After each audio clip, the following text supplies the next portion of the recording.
இப்போ நம்ம மாணவர்கள் நிறையா ஸ்டார்ட் அப் பண்ணுறாங்க, அதுக்கான முயற்சியில் ஈடுபட்டு இருக்காங்க. ஆனால் அங்கே முதல்ல வந்து இப்போ நீங்கள் ஒரு ஆப்பிள் ஆகட்டும், அவங்களுக்கெல்லாம் பார்த்தீங்கன்னா ஒரு ஃப்ரீடம். அவர் பார்த்தீங்கன்னாக்க படிச்சுட்டு ஹார்வர்ட் யூனிவர்சிட்டியில் இருக்கிற பார்த்தீங்கன்னா அங்கேருந்து போய் தனியாக பண்ணுறதுலாம் பார்ப்பார் மைக்ரோசாஃப்ட்.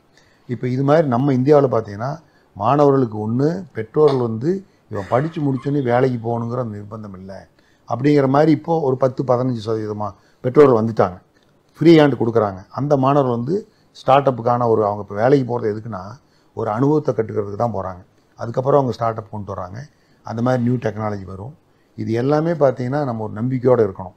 அப்போ ஆட்டோமேட்டிக்காக நம்ம மாணவர்களை வந்து அந்த மாதிரி நிச்சயமாக உருவாக்குவாங்க. பிரெயினிங்கில் சந்தேகம் எனக்கு இதை வந்து நீங்கள் கான்ஸ்பிரசி நினைச்சாலும் சரிதான், இல்லை அறியாமை நினைச்சாலும் சரிதான், இந்தியன் பிரெயின்ஸை பெரிய அளவுக்கு ரிசர்ச்சுக்குள்ள விடாம எதுவும் கேம் நடக்குது. இப்போ இந்தியாவை பொறுத்த வரைக்கும் research for intellectual interest, research for practical purpose ரெண்டு இருக்குன்னா, நமக்கு வந்து இன்டெலெக்சுவல் இன்ட்ரெஸ்ட்டுக்கு நம்ம ஸ்பெண்ட் பண்றதே கிடையாது. நம்மகிட்ட பணம் இல்லையா, இல்லை வந்து நம்மள எல்லாரும் அந்த ஒர்க்கிங் பொசிஷன்லேயே வச்சுக்கலான்னு பாக்குறாங்களே. சும்மா அதாவது இதுக்கு நீங்க கான்ஸ்பிரன்சியா பார்த்தாலும் சரிதான், இல்ல இன்னசென்ட்டா கேட்கறதுனாலும் சரிதான், ஏதா அறியாமைன்னு வச்சுக்கிட்டாலும் சரிதான். இல்லை, இது கான்ஸ்பிரன்சி அதெல்லாம் ஒன்றும் இல்லைங்க, தேவை. இப்போ வந்து ஏற்கனவே ஒரு எலக்ட்ரானிக்ஸோ ஒரு ஆட்டோமொபைல் இண்டஸ்ட்ரியோ டெக்ஸ்டைல் இண்டஸ்ட்ரியோ இருக்குதுன்னா அதற்கான ஆராய்ச்சிகள் வந்து நம்மளோட 2-3 மடங்கு முன்னால் வந்து இருக்காங்க ஃபாரின்.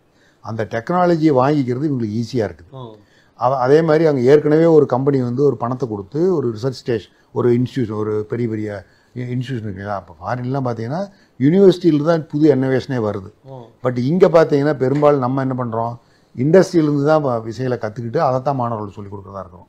அப்போது அந்த மாதிரி ஒரு சூழ்நிலை உருவாகணும். அப்போ என்னென்னா அங்கே இருக்கிற அளவுக்கு ஈக்குவலாக இந்த டெக்னாலஜி நம்ம டெக்னாலஜி வளர்ந்து நம்ம பையனும் அடிப்படையில் எல்லாத்தையும் புரிஞ்சுக்கிட்டு ஒரிஜினல் இன்னோவேஷன் என்னைக்கு பண்ணணும்னு நினைக்கிறாங்களோ அந்த சமயத்தில் மட்டும்தான் நம்ம இப்போ இருக்கிறதுக்கு மேலே இன்னொரு நெக்ஸ்ட் ஸ்டெப்பு போகணும்னு தோணும்.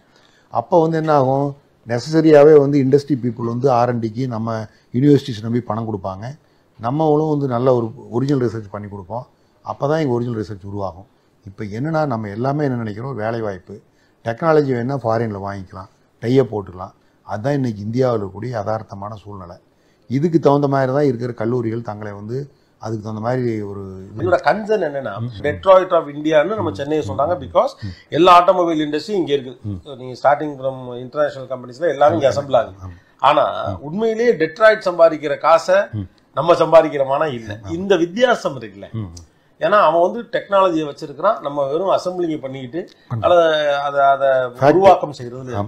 இந்த கேப்பை எப்படி சரி பண்றது? இவ்வளவு இன்ஜினியர்ஸ் வச்சிருக்க இந்த நாடு இந்த கேப்பை எப்படி சரி பண்றது? என்னோட ஒரு கேள்வி நான் வெவ்வேறு மாதிரி கேட்டுக்கிட்டே இருக்கேன். ஆமா, இதுக்கான சரியான பதில் என்னன்னாங்க, இது வந்து என்னன்னா நம்ம பிளானர்ஸ், பொலிட்டீஷியன்ஸ், இண்டஸ்ட்ரியலிஸ்ட்ஸ், மெயினாக இண்டஸ்ட்ரியோட கான்ட்ரிபியூஷன் இருக்கணும்.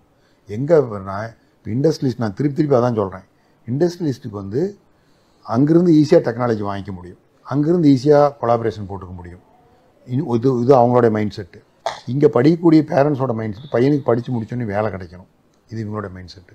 ஓவரால் நம்ம எக்கானமி இத்தனை 140 கோடி மக்களுக்கு இந்த $3 trillion போதுமானா கண்டிப்பாக பத்தாது. இது இன்னும் வளரணும். நம்மளுடைய எக்கானமி வந்து ஒரு $15-20 trillion வளரணும்.